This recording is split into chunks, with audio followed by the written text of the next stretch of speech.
Bonjour à toutes et à tous, bienvenue sur la chaîne. Aujourd'hui Discovery Asia avec un film culte, mais je suis passé à côté à l'époque. Je vais bien sûr parler de Zoo, les guerriers de la montagne magique. Donc film que je n'ai jamais vu, que j'avais acheté à l'époque, film culte de Tsua Hark, donc on en dit du bien, on en dit du mal, donc j'ai décidé de me faire mon propre avis avec cette vidéo. Donc alors de quoi ça parle ? Au Xe siècle, d'interminables guerres civiles déchirent la Chine, tandis que dans les hauteurs inviolées du mont Zhou, le sort du monde est en train de se jouer.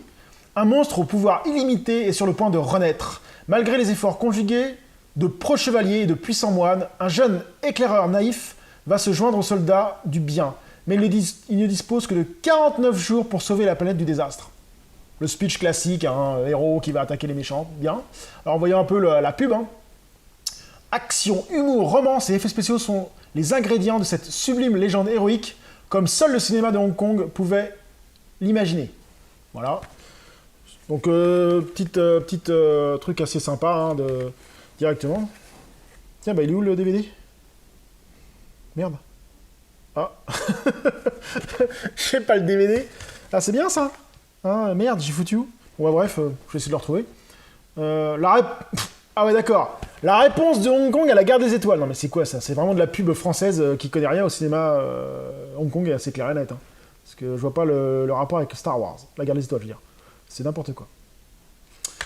Donc voyons voir ce que vaut Zhou, le guerrier de la montagne magique. C'est parti. A few moments later. Donc je viens de finir ce film, Zhou, les guerriers de la montagne magique. Bah, bof. C'est pas le meilleur de Tsua Hark. J'ai préféré certains autres films. Donc le scénario est classique, classique de chez classique. Par contre, je trouve que Tsua Hark passe dans des choses un peu ridicules. Parce que si vous préférez, pour vous faire une comparaison, ça c'est du style Il était une fois en Chine. Il était une fois en Chine. Histoire de fantôme chinoise, je voulais dire. Histoire de fantôme chinoise, c'est exactement le même style, les mecs qui ont des pouvoirs, qui volent, machin. Donc il y a des très très bonnes idées avec les épées qui lancent, les épées qui s'ouvrent, enfin c'est vraiment vraiment sympa.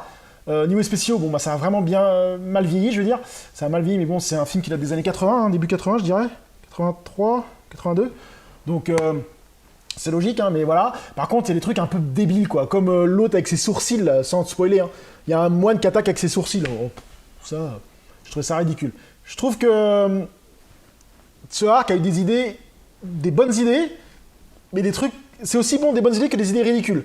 Ce film est complètement mal dosé au niveau dans la balance. Il y a des trucs vachement bien et des trucs vraiment qui sont pas terribles. Donc ça donne un peu un brouhaha, ça donne un film assez moyen. Bon après c'est pas un mauvais film, faut pas non plus le classer en mauvais film. Mais par contre je m'attendais à vraiment mieux. Alors est-ce que c'est le fait qu'il est dit culte, j'en ai entendu parler sur des forums, j'en ai entendu parler un peu partout et qui disaient que c'était un très bon film. Moi déçu. Mais ça arrive souvent ça, quand on n'a pas vu certains films de l'époque qui sont dits cultes. On s'attend à un truc vachement bien et quand on arrive devant le truc, on fait « Ah ouais ». Donc voilà. Il y a des... Ouais, enfin... Je vous conseille de le voir pour vous faire votre propre avis, mais je m'attendais à mieux. À certains moments, c'est un peu mou. On ne sait pas où ça va. Les combats sont pas mal, par contre, les combats sont assez sympas. Quelques scènes un peu... Enfin, honnêtement, le truc qui m'a vraiment gêné, c'est vers la fin. Le combat un peu à la psychédélique, là, où les mecs sont sur des fonds verts, ils volent, enfin pendant un moment ils volent pendant hyper longtemps. Ouais, c'était trop. Le combat final est de trop pour moi. Le combat final est de trop. Et puis le héros, je trouve que le héros est pas terrible. Le héros est un peu antipathique. Il apprend pas vite la magie, et d'un coup il l'apprend, il devient fort. Enfin, j'ai trouvé ça vraiment pas terrible. Et puis il y a certains personnages qui sont bof, tu vois, comme celui-là, là, pour ceux qui ont vu le film, qui est attaché à un gros boulet. Ouais, non, j'ai pas...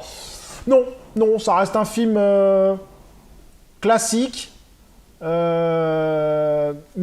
ça serait pas du Tsua Hark, on n'aurait pas, enfin, ça serait très moyen, quoi. Donc voilà, c'était pour vous dire que ce film n'est pas un mauvais film, je vous conseille de le voir, mais je le casserai pas dans mes films préférés de Tsua Hark, il y a beaucoup mieux que Tsua Hark. Sur ce, je vous dis à très bientôt sur ma chaîne, salut!